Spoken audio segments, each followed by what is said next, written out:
everyone, my name is Andrew Hess. Last week we created a custom Chat-GPT connection to Power Automate, and we did that basically just on text, and then we connected that to SharePoint.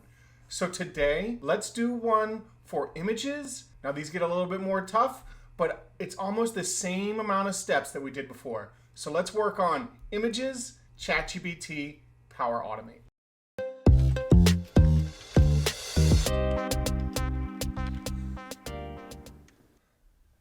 We're at the Power Automate home here. We showed last week how you can pin custom connectors to your sidebar. So if you need to do that, go ahead and pin your custom connectors, quick launch to the sidebar. We're going to go to the custom connectors that we have already built. And you can see I have a few in here already. So I have image, and this is the one we did last week, was the GPT YouTube video. So we're going to go ahead and click Create New Custom Connector. And we're going to create it from blank. And this one is we'll call it YouTube image. So this time we're going to connect to ChatGPT and we're going to create an image. Now, once we connect to Power Automate and we have this connection, literally we can put an image anywhere that will accept our image format. One good use case would maybe be Power Apps, or you could even put this in an HTML column in SharePoint. Maybe you have more ideas where you could make images and use them and consume them in certain ways. I feel like Power Apps is probably the most logical idea for me for creating an image. But who knows? When you think about this, it's not always creating an image, but sometimes it's consuming an image and then pulling back metadata based on the image that you already have. So let's say you have some posters from movies. You could then label the posters of different types, like this is a action movie, this is a comedy movie, this is a horror movie. You could have the image that's uploaded to ChatGPT and ChatGPT bring you back some metadata. So once again, I'm going to pull up this Open AI image documentation, or the API documentation, and then I'm going to select images on the left side. And today we're going to create an image. So you can see our example request here.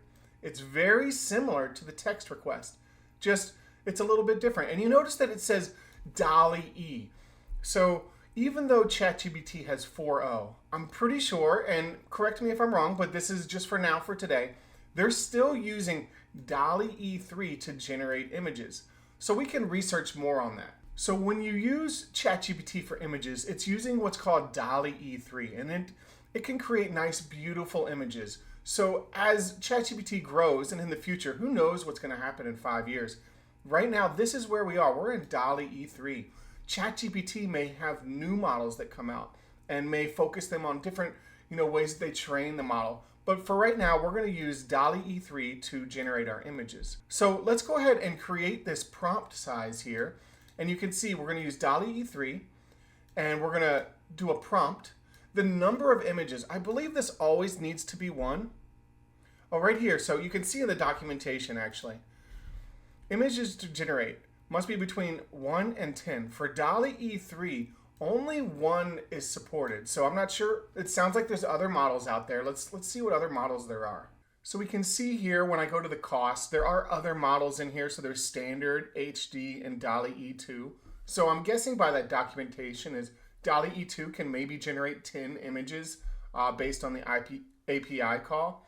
But we're going to do Dall-E 3 standard. I'm going to try and stay around right here in the 4 cents per image price. So just remember that all of this is subject to change. As ChatGPT or other AI models create new things and find better ways, prices are going to change, models are going to change. But what's important is we learn the steps to decide which one we want to do, to decide the size of the image, to decide which model we want to use. And then we can do that in the future.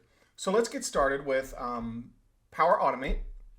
We're creating our Power Automate, the icon color. So we'll just pick some letters in here. I have no clue what color that is, actually. Maybe we'll put a 0 in here. Give a description. This will generate images for us using Dall-E 3. I believe, is it Dall-E 3 or is it Dall-E 3? So let's see. It's Dall-E 3. Dall-E E3. So we're not going to do on-premise at all. Let's go back to our documentation. So you can see right here, we're still going to OpenAI or API, openai.com. So I'm just going to paste that in there, and we're going to stay at the base URL and go to the security tab.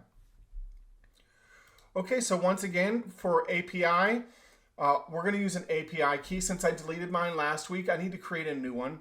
So we can go back through that. So I'm just going to go to my API keys. I'm going to create a new secret key. YouTube today for images and audio. You can select a project. I'm pretty sure that's how they have it right now. It's all based on projects. The API keys you can see here in the dark. We recommend using project-based API keys for more granular control over your resources.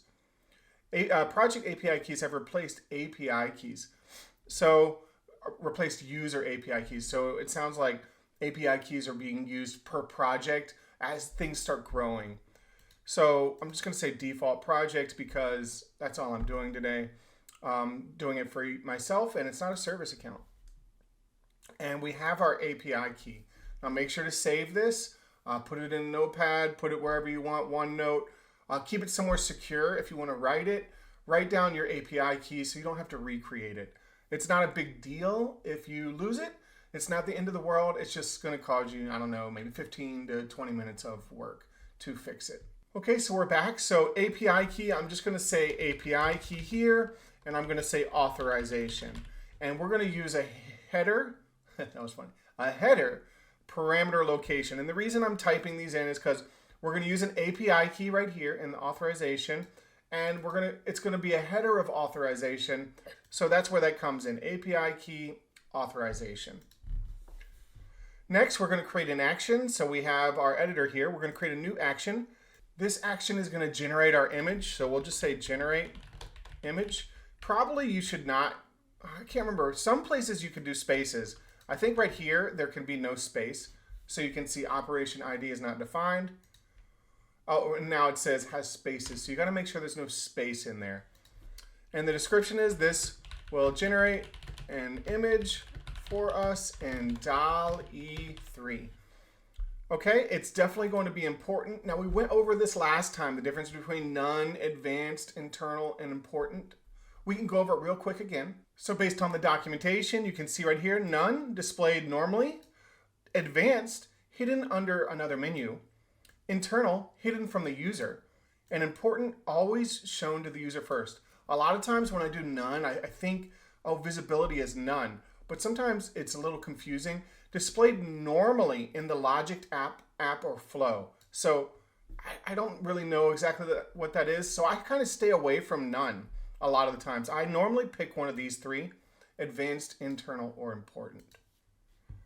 So I'm going to do important because I do want them to see it. And now for the request, this is where we're going to build out that statement. So it is going to be of type post. We're going to post. Now the URL is right here. This is our entire URL. It's the HTTP with generations of images. So we're going to paste that in, generation of images. Headers, we're just going to do the top part here. The authorization we'll do inside Power Automate later. That's just the way Power Automate works. It's different when you write pure code. And maybe even someday we'll get into the pure code way because there's some really neat things we can do there. So then we'll put in a header and it's content type of application JSON. Now the body, this is the body right here between the two curly braces. We'll just copy that and paste it right in.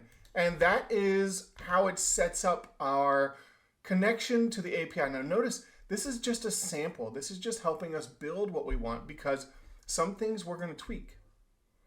So import, if you scroll down now, we have our generations. And that came through, it is now defined. We have our content type. So our content type, the default value is application JSON. So you see that right there? The default value will be application JSON. It's internal. You know, they're not really, we don't want people to edit it. And yes, 100%, it is required. So that's all we need to do there. And you just click the back key. Now let's do the next ones. So we have the body. So the body is that entire in between the brackets. So if you look here, right? This right here, this is the body of our request. So you see here, request body. So model, prompt, number, and size. So for me, I'm going to say it is important. The model, we want to use the Dall-E 3. Now you could, once things start coming out, you could turn this into a drop-down. So let's look at those models again. So right here in our documentation, we go to models and then Dall-E 3. We see we have two versions of models right now. And this was last released November 2023. And they call this new. AI's flying by. I feel like they're going to create a new one here soon. So let's go ahead and do this. We're going to say it's important. And I'm going to say it's a static value. So we have Dall-E 3.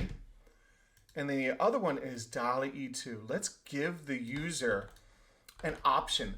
And this comes up to one of the questions that I saw before. And it was like, why do we not just build an HTTP call in our flow instead of, building this custom connector? To me, the custom connector is for your organization. You're not the only one doing Power Automate in your organization. At least I assume that. And maybe or if you are, maybe you want to hire someone new or an intern and you want to give them some constraints. You don't want to make them create the entire HTTP call every single time. So we're giving them some constraints. This is also a security thing. And also it's going to make it so your flows don't break as much, right? So based on some values here, we can actually define Dall-E 3 or Dall-E 2. So we can pull those in there. The default value we're going to say is Dall-E 3. I want that to be default, the new one. And it is still a string, and so that's all we need here for the model. Now in this is the one where we said that it was 1. If it's Dall-E 3, then it's 1. We're just going to say 1 image. And yes, it's required. We're going to say internal this time. And that's all I'm going to leave it at, is we're just going to make 1 image. We don't want to make multiples. Then we'd have to loop through and who knows all that. All right, so that's 1 image. Now the prompt,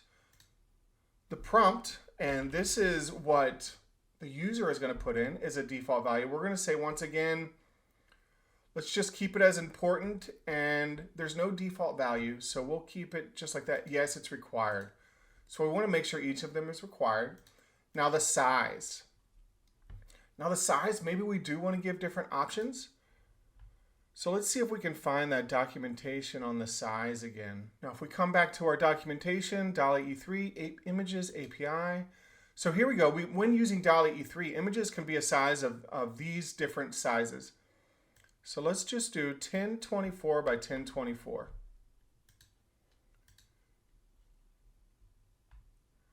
That's the default value. That's all we're going to do. We're going to say 1020 size, 1024. So that's our default value. That's what we're going to leave it as.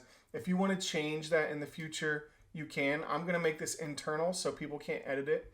And then we're going to keep continuing. We'll go back and let's see size. What do we have here? Oh, is required. Good thing it gave me that error. Okay, it is required. Okay, so we have our size, our prompt, 1 image, model. I'm going to go ahead and create the connector. Okay, we're creating that connector. We can get a little preview of what it'll look like in Power Automate. Now, it's not exact, but it still helps me when I'm developing these custom connectors. All right, so we can see here, if we go to test, we can see that Dall-E 3 is, you can write in here, but it's going to be a drop-down in Power Automate. The prompt is where we're going to write, or we'll have someone input data. The in, or the number of images, is 1, and you can't select it in the size, you can't change also. And also the content type we can't change. So I like the way that's set up. And let's create a flow that uses our new connection. Automated flow. We're going to say when an item is created in SharePoint. All right, we have a new SharePoint site. I'm going to create a new list. I'm going to do this in a list. for now. Now, maybe you do this in a document library. I'm just going to do it in a list. So test YouTube ChatGPT. Click create. And I'm going to give it a HTML column here or multiple lines of text. So a lot of times when I do that is I'll come over here, multiple lines of text. We'll do it the new way. And then we'll say multiple lines of text, but here are more options. You see right here, enhanced rich text with pictures. Yes, we want to use it with pictures. And we'll say this is our image. So right now we have two, well, that's pretty neat, a little piggy bank there. That's something new to SharePoint that I haven't paid attention to yet. All right, so we have our title, and you can see it's a text, and then we have an image right here. All right, so let's go. I'm going to say test ChatGPT. The list name is our test. Let's see, is it in here? Test YouTube ChatGPT. Test YouTube ChatGPT. Microsoft is making changes so fast. Like, how often do you want to check for items? Oh, that is amazing. That's so cool. Wow. We'll go, maybe that's another video. Okay, so now when an item is created, what do we want to do? We want to call on our custom YouTube image. And notice there's that. Remember when I said we made that color and I did like a, that's where that color comes from, is I made like an AFFF0. That's the color. That's that color. And okay, now connection name. So YouTube today image. Now this is where we put in our API key, but you don't just put in your API key. If you go back to the documentation, we want bearer and a space, and then we put in our API key. So if we come in here, we do bearer and a space. Now we want our API key. Now we have bearer and a space, then we paste in our API key and we click create new. All right, so now we can see we have two different models. We gave the ability to select either Dall-E 3 or Dall-E 2. There's also enter custom value. Prompt, this is what we're gonna pull from right here. When an item is created, we're gonna pull in the title and we're gonna click save. And I should have kept going. Now we need to create that in the SharePoint list. So we're going to add an action. So SharePoint, we're going to update an item. So update an item all the way at the bottom. So once again, we're going to do test ChatGPT, our new list that we just created. And the ID is going to be based on the one that we created right here. So the ID, we'll click on the lightning, and it's going to be this ID right here, when an item was created. Okay, and it's going to give us some parameters.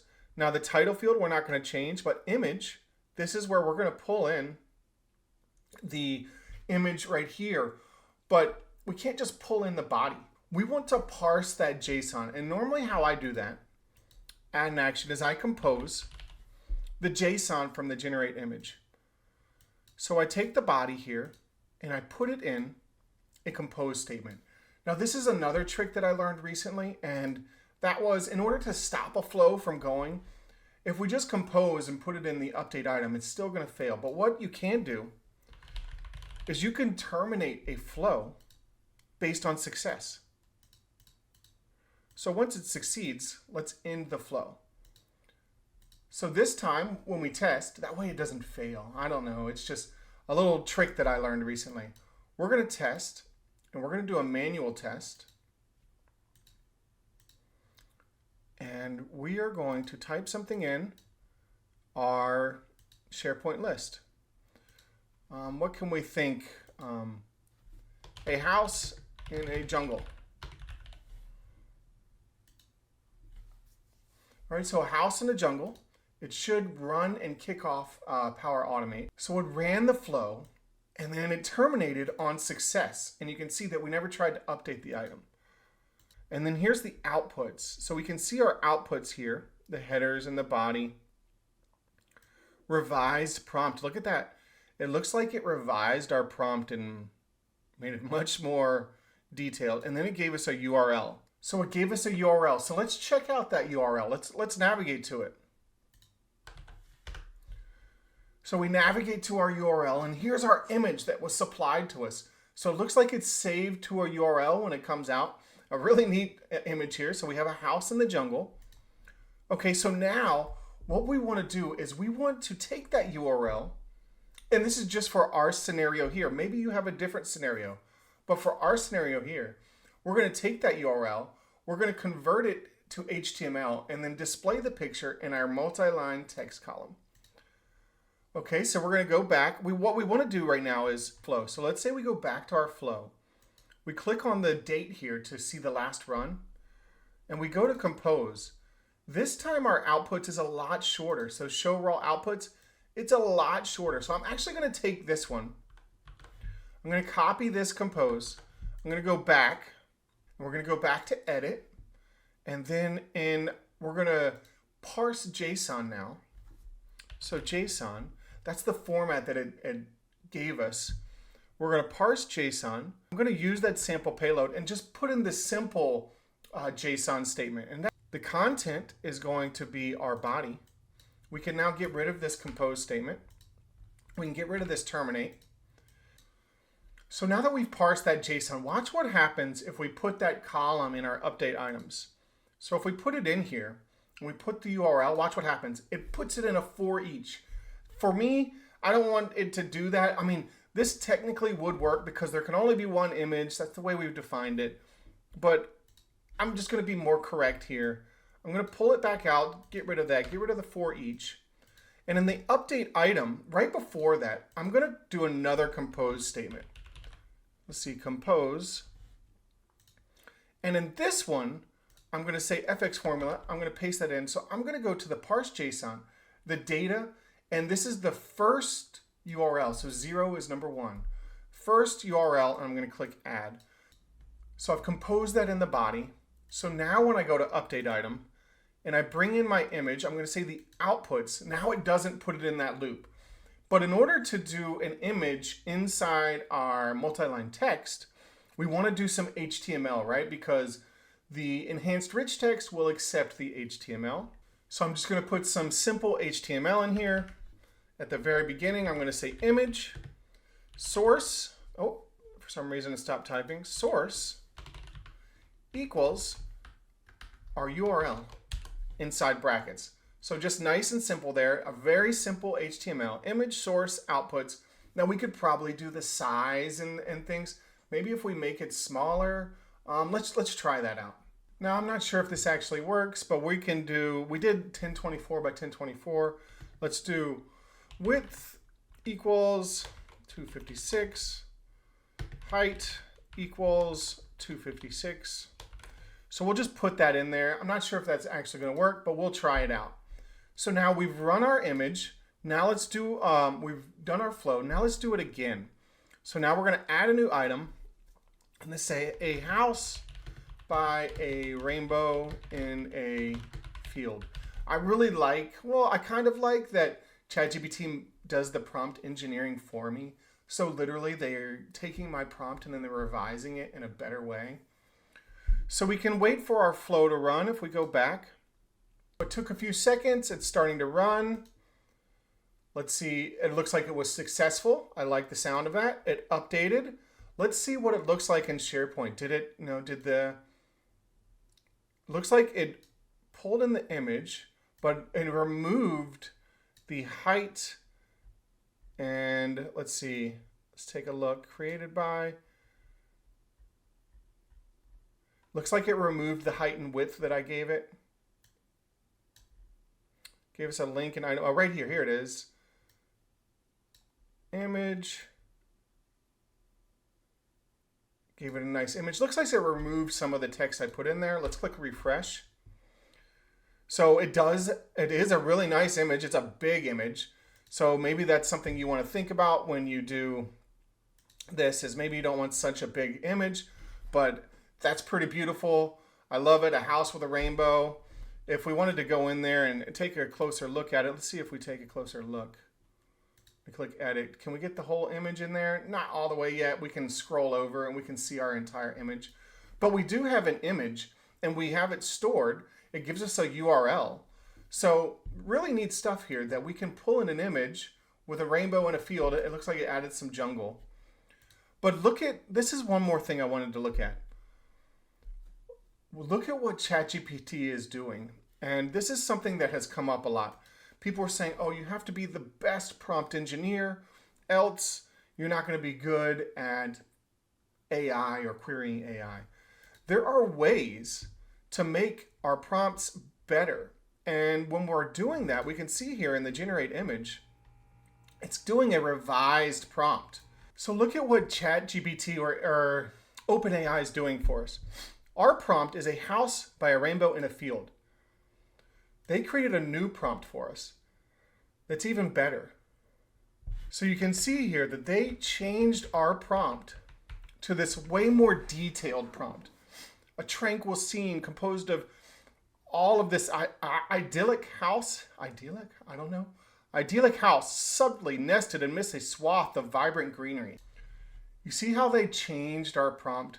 Now, not only did they do that, but you also, as the creator of the Power Automate, can also do the same thing. In your prompt, right before you generate the image and you do a title, you could change this and edit it how you want for your users to be. You know, you could say, 3D render of this. And so now your users no longer have to type in a 3D render in the style of a cartoon. So you can see how you can actually build in your own better prompts that they use. So we can save that. And let's try one more time now. Now in our prompt, we've said in the style of a cartoon. So we're going to test. I'm going to do another manual test. So now I'm not going to type this into SharePoint. But now in SharePoint, I'm going to do a new one, add new item, and let's say something, a smart man on the moon. So now we're saving again. It's going to run our Power Automate. All right, so it did run. We have success. Now let's take it and refresh. And you can see that it now has made it more cartoony. So instead of it being, this one prompt that you did, you've now confined it in a certain way. Now we can read more into it. Right here, when prompting in Dall-E, they're doing this for security reasons. It's not currently available to turn off. While it's not currently possible to disable its feature, you can use prompting to get outputs closer to your request image by adding the following to your prompt. So if you really don't want it to add as much to it, you can add this, copy, and put this at the beginning of your call. So we can add this also. So right before your prompt, I need to test how the tool works with extremely simple prompts. Do not add any detail, just use as is. So now we can get even closer to what we want. So you're the prompt engineer now. You are defining this and you are creating this, and you have the power as the Power Automate. That's pretty funny. You have the power as the Power Automate creator to define your prompts so the users can access it easier for you or for whomever. So to just get into this even more, there is an extra prompt you can add. So right here, you could add quality to the prompt. You could add quality to your custom connector, and you could do standard or you can do HD. Now I didn't do that on my end because I don't think I'm ready for HD yet. I mean, maybe you are, but this is another option that you could do. So when you're building out your prompt, you can actually add into your body that we did at the very beginning, and you can add the quality in there, and then you can change that to HD. The idea here was to show you how to prompt, how to query ChatGPT, not to tell you exactly what to do. I'm just giving you the ideas, and I hope that you guys create something better than I've done.